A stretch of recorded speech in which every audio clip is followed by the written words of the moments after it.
Hello everyone, ये मेरा lecture number 18 है on work energy and power. पिछले क्लास में हम लोग पावर के बारे में पढ़ रहे थे। आज हम लोग पढ़ेंगे पावर के कुछ बिगर यूनिट, कुछ बड़े यूनिट के बारे में। तो जैसे हम आपको पिछले बार बताए थे, यूनिट ऑफ पावर, इसमें हम लोग देखे थे एसआई यूनिट जो था वो वाट था, ठीक है। और वाट को हम लोग बोलते हैं जूल पर सेकंड बोला जा सकता है, क्योंकि पावर का फॉर्मूला होता है वर्क बटा टाइम। तो वर्क का हो जाएगा जूल और टाइम का हो जाएगा सेकंड, तो ये हो जाएगा जूल पर सेकंड।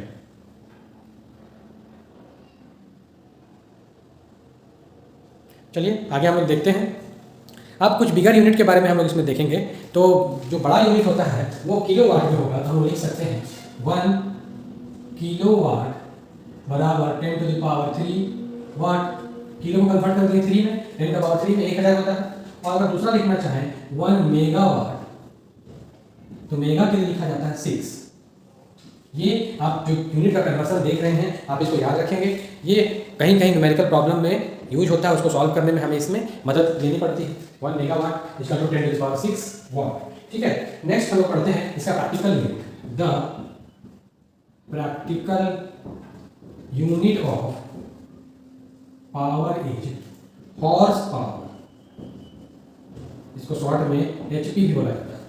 प्रैक्टिकल यूनिट कहने का मतलब है एक ऐसा यूनिट जिसका इस्तेमाल हम लोग अपने दैनिक जीवन में बहुत ज़्यादा करते हैं, तो वो है हॉर्स पावर, जिसको शॉर्ट में बोला जाता है एचपी। यहाँ आप देख रहे हैं एचपी, जहाँ भी अगर आपको लिखा हुआ मिलेगा तो आप समझ जाइएगा वो पावर के यूनिट के बारे में चर्चा कर रहा है, उसके बारे में बता रहा है। और ये जो एचपी है ये आपको ज़्यादातर मशीनों में लिखा हुआ मिलेगा। जैसे पानी खींचने का जो मोटर होता है, वाटर मोटर जो होता है, उसका जो पावर होता है वो एचपी में लिखा रहता है। आप ध्यान से देखिएगा, जो बड़ा वाला मोटर होता है जेट पंप, वो जनरली साधारणतया 1 एचपी का होता है। और जो हमारे घरों में छोटा मोटर लगा रहता है, जो गवर्नमेंट सप्लाई के लिए हम लोग यूज करते हैं पानी के लिए, वो ½ एचपी का होता है, 1/2 एचपी, और यह एचपी। अब देखते हैं हम लोग एचपी और वाट में क्या रिलेशनशिप है, क्योंकि आप एचपी तो जानते हैं लेकिन वाट से क्या रिलेशन है वो जानना जरूरी है। तो हम लोग लिखते हैं 1 एचपी बराबर 746 वाट। ये भी बहुत इंपॉर्टेंट क्वेश्चन है जो आपके एग्जाम्स में ऑब्जेक्टिव में पूछा जाता है कि 1 एचपी में कितना वाट होता है। जैसे अभी हम आपको एग्जांपल दिए कि जो बड़ा वाला मोटर देखते हैं वो 1 एचपी का होता है, तो अगर आपसे कोई पूछे कि उसका वाटेज बताइए तो आप क्या बोलेंगे? आप बोलेंगे कि उस मोटर का वाट होगा 746, ठीक है। ये याद रखिएगा। अगर हम आपको बोले कि छोटा मोटर होता है वो ½ एचपी का होता है, आधा एचपी का, तो अगर ½ एचपी में आपसे वाट पूछा जाए तो आप इसको तुरंत 2 से डिवाइड कर दीजिएगा। तो 2 से डिवाइड करने पर जो आएगा वो हो जाएगा ½ एचपी का वैल्यू, ठीक है। आगे बढ़ते हैं, नेक्स्ट टॉपिक है हमारा डायमेंशन ऑफ पावर। हम लोग यूनिट तो देख लिए थे, अब हम लोग देखेंगे डायमेंशन ऑफ पावर। डायमेंशन निकालने के लिए आपको फर्स्ट यूनिट में ही बताया गया है, यूनिट और मेजरमेंट में, वहां पर आप सीख चुके हैं कि कैसे डायमेंशन को लिखा जाता है। अभी हम यहाँ पर आपको पावर का डायमेंशन निकाल कर बताएंगे कि पावर का डायमेंशन क्या होगा। चलिए पहले फॉर्मूला लिखते हैं। एज वी नो P बराबर W/T। तो पहले वर्क का हमको डायमेंशन लिखना होगा, फिर टाइम का डायमेंशन लिखना होगा, दोनों को हम लोग डिवाइड कर देंगे तो हमारा आंसर आ जाएगा। वर्क का जो डायमेंशन होता है ML2T-2। कैसे आएगा जरा यहाँ शॉर्ट में देख लीजिए। वर्क का फॉर्मूला होता है Fs। वर्क का फॉर्मूला होता है Fs, फोर्स इंटू डिस्प्लेसमेंट। तो हम लोग पहले फोर्स का लिखेंगे, तो फोर्स का होता है MLT-2। ऊपर से हम ये s यानी लेंथ का डायमेंशन लिखेंगे, तो लेंथ का डायमेंशन l होता है। अब आप इन दोनों को मल्टीप्लाई करेंगे तो आप प्राप्त करेंगे m, l का देखिए 1 और यहाँ पर 1 तो हो जाएगा 2, t का देखिए -2, ML2T-2। तो ये हमारा पता चल गया वर्क का डायमेंशन। नेक्स्ट हमें यहाँ पर डिवाइड करना है टाइम के डायमेंशन से, तो टाइम का डायमेंशन तो t ही होता है, तो ये t लिख देंगे हम लोग। अब आप इसको t से यहाँ से कैंसिल कीजिए तो आपको फाइनली बचेगा ML2, यहाँ 1 यहाँ -2, ऊपर चला जाएगा तो -1 हो जाएगा, तो हो जाएगा -3। देखिए यहाँ 1 है, ऊपर जाएगा तो -1, तो -2 -1, तो ये बन जाएगा -3, जो कि हो गया पावर का डायमेंशन। ये भी ऑब्जेक्टिव में पूछा जाता है, ध्यान से देखिए। वर्क का डायमेंशन हम लोग पहले निकाले, फिर टाइम के डायमेंशन से इसको हम लोग ने क्या किया, डिवाइड कर दिया, तो हमारा आंसर आ गया। चलिए नेक्स्ट टॉपिक हम लोग आगे बढ़ते हैं।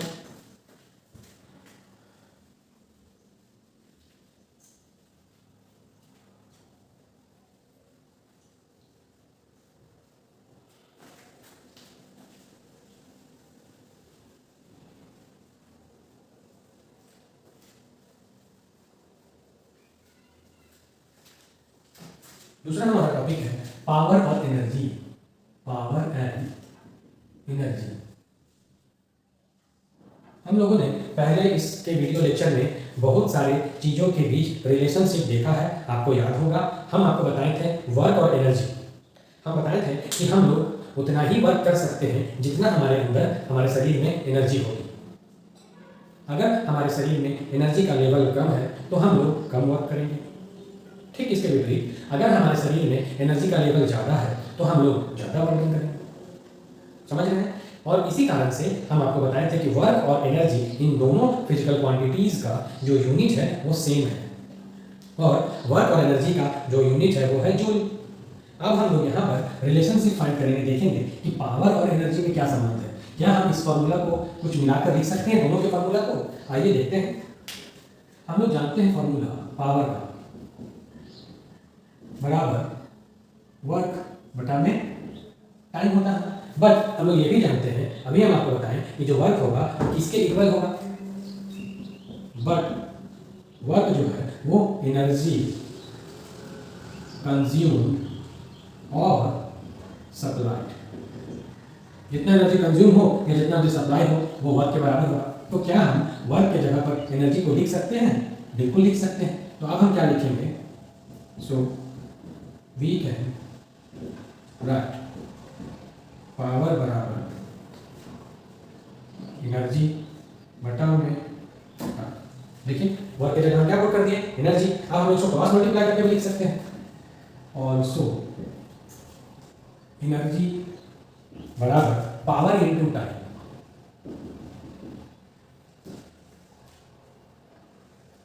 अब अगर आपसे एग्जाम में किसी बॉडी की पावर दी गई हो और टाइम दिया हो तो आप वहां पर एनर्जी को आसानी से फाइंड कर सकते हैं।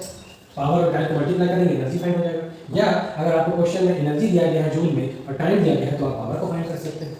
तीन यहाँ पर क्वांटिटीज़ हैं, उसमें से अगर दो का वैल्यू आपको पता हो तो तीसरे क्वांटिटी का वैल्यू आप आसानी से मैथमेटिकल ऑपरेशन के द्वारा फाइंड कर सकते हैं। हम लोग क्रॉस मल्टीप्लाई करेंगे या तो डिवाइड करेंगे। देख रहे हैं पावर निकालना है तो एनर्जी में टाइम से डिवाइड कर दिए, एनर्जी निकालना है तो पावर में टाइम से हम मल्टीप्लाई कर दिए। इस तरह से जो क्वेश्चंस आपसे पूछे जाएंगे आप उसका आंसर आसानी से दे सकते हैं। नेक्स्ट हम लोग अपने टॉपिक की ओर बढ़ते हैं।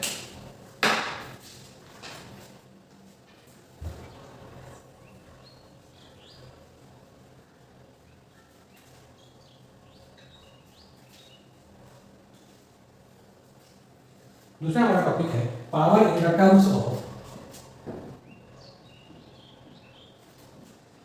Force and velocity.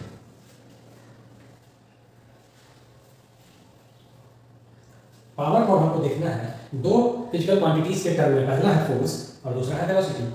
तो किस तरह से हम लोग पावर को एक्सप्रेस कर सकते हैं, पावर को हम लोग दर्शा सकते हैं इन रूपों में, फोर्स के रूप में और वेलोसिटी के रूप में। आइए हम लोग उसको देख लेते हैं। हम लोग पहले फॉर्मूला लिखेंगे। वी नो, हम जानते हैं कि पावर बराबर क्या होता है? वर्क बटा में टाइम होता है। इसको सिंबल के रूप में P बराबर W/T लिखा जा सकता है। अब वर्क का फॉर्मूला याद कीजिए, हम आपको पढ़ाए हैं वर्क का फॉर्मूला, बट ऑल्सो W बराबर होता है F.S, फोर्स डॉट डिस्प्लेसमेंट, यानी कि वर्क जो है फोर्स और डिस्प्लेसमेंट का डॉट प्रोडक्ट है। फोर्स और डिस्प्लेसमेंट को आपस में गुना करेंगे तो हमको जो तीसरी क्वांटिटी मिलेगी वही होगी वर्क। ठीक, चलिए इसको हम आगे देखते हैं फर्दर। अब जहां पर W है वहां पर F.S लिखा जा सकता है। चलिए इसको यहाँ पर पुट कर देते हैं। तो we can right P = F.S बटा में T। अब जरा ध्यान से फॉर्मूला को देखिए, आप इसको फर्दर कुछ दूसरे टर्म में लिख सकते हैं क्या? तो आप आसानी से पाएंगे कि यहाँ पर डिस्प्लेसमेंट है, यहाँ पर टाइम है। तो आप पहले पढ़ चुके हैं कि डिस्प्लेसमेंट बटा टाइम जो होता है वो वेलोसिटी के बराबर होता है, एज v बराबर s/t। तो अब हम यहाँ पर क्या वेलोसिटी को नहीं लिख सकते हैं? बिल्कुल लिख सकते हैं। तो हम क्या लिखेंगे? सो p बराबर F.V।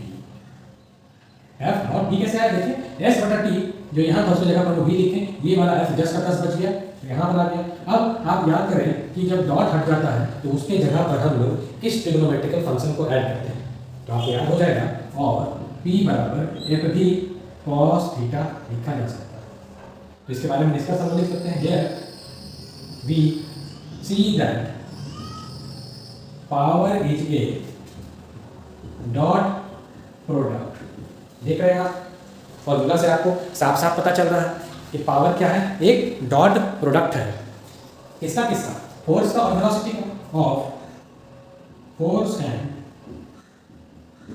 वेलोसिटी। अब आपको ये भी बताए थे कि डॉट प्रोडक्ट का एक और नाम होता है, आप याद कीजिए, थोड़ा सा दिमाग पर जोर लगाइए कि डॉट प्रोडक्ट को हम लोग किस दूसरे नाम से भी जानते हैं। तो आपको याद आ जाएगा कि डॉट प्रोडक्ट का एक दूसरा नाम है और उसको हम लोग बोलते हैं स्केलर प्रोडक्ट। अब स्केलर प्रोडक्ट क्यों बोला जाता है, क्योंकि जब फिजिक्स में किन्हीं दो फिजिकल क्वांटिटी जो वेक्टर होते हैं उन दोनों को मल्टीप्लाई करना है और अगर उनके बीच डॉट लगा दिया जाए तो इनको मल्टीप्लाई करने पर जो तीसरी क्वांटिटी हमें प्राप्त होगी वो हमेशा स्केलर ही मिलेगी। जैसे एग्जांपल के तौर पर W बराबर लिखते हैं F डॉट S, यहाँ भी हम लिखे हैं। तो ये देखिए फोर्स वेक्टर क्वांटिटी है, डिस्प्लेसमेंट वेक्टर क्वांटिटी है, दोनों के बीच हम डॉट लगाए हैं तो आप दोनों को हम मल्टीप्लाई कर रहे हैं तो हमको वर्क मिला, लेकिन जो मिला वो स्केलर क्वांटिटी है। वर्क में सिर्फ मैग्नीट्यूड होता है, डायरेक्शन नहीं होता है। आप पढ़ चुके हैं कि वैसे फिजिकल क्वांटिटीज जिसमें मैग्नीट्यूड हो उसको स्केलर बोला जाता है, अदिश राशि, और वैसे फिजिकल क्वांटिटीज जिसमें मैग्नीट्यूड परिमाण के साथ ही साथ दिशा यानी डायरेक्शन भी हो तो हम लोग उसको बोलते हैं वेक्टर क्वांटिटी, और हिंदी में बोलते हैं सदिश राशि। एग्जांपल एक्सेलरेशन, त्वरण, वेलोसिटी, फोर्स, ये सब जो क्वांटिटीज हैं इनमें मैग्नीट्यूड तो है ही, साथ ही साथ डायरेक्शन भी होता है, इसलिए इन सबको वेक्टर क्वांटिटीज कहा जाता है। तो आप यहाँ देखिए फोर्स भी वेक्टर है, वेलोसिटी भी वेक्टर है, दोनों को हम जब मिलाएं मल्टीप्लाई किए जो हमको तीसरा चीज मिला पावर, तो ये पावर है डॉट प्रोडक्ट, इसीलिए हमेशा ये स्केलर होगा। इसको हम लिखते हैं hence power is a scalar quantity. Okay, और एक चीज देख रहे हैं theta.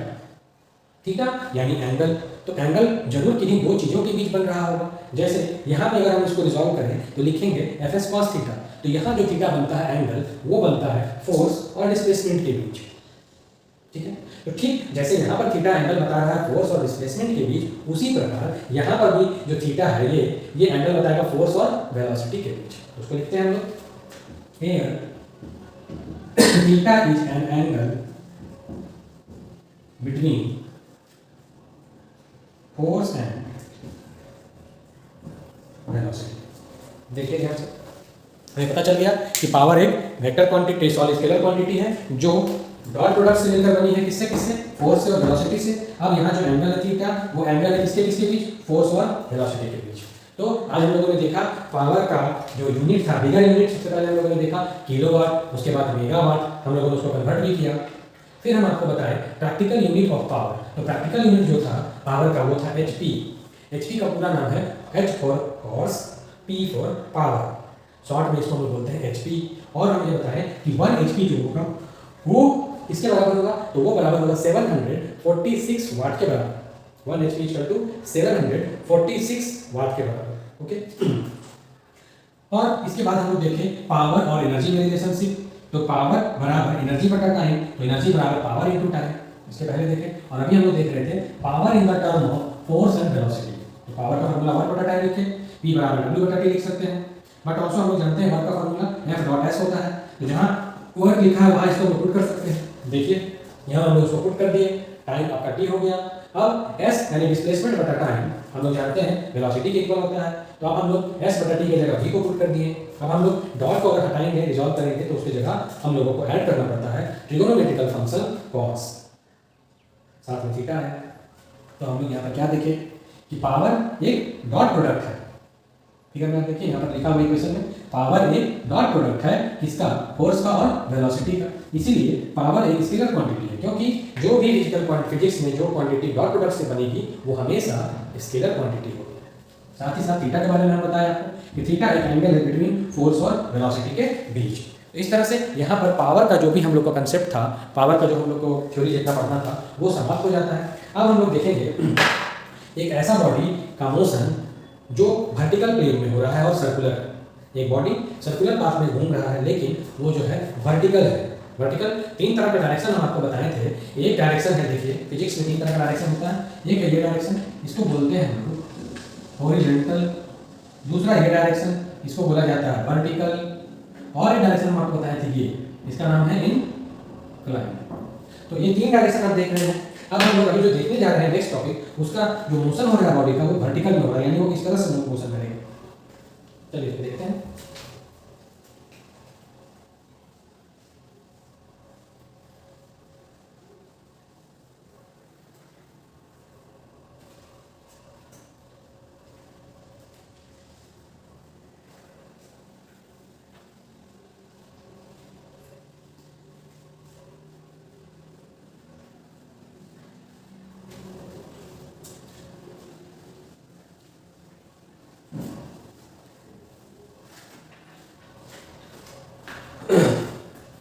Motion in of a body in vertical plane. तो इस टॉपिक के बारे में हम लोग नेक्स्ट क्लास में चर्चा करेंगे। आज के वीडियो को हम यहीं समाप्त करते हैं। Thank you very much.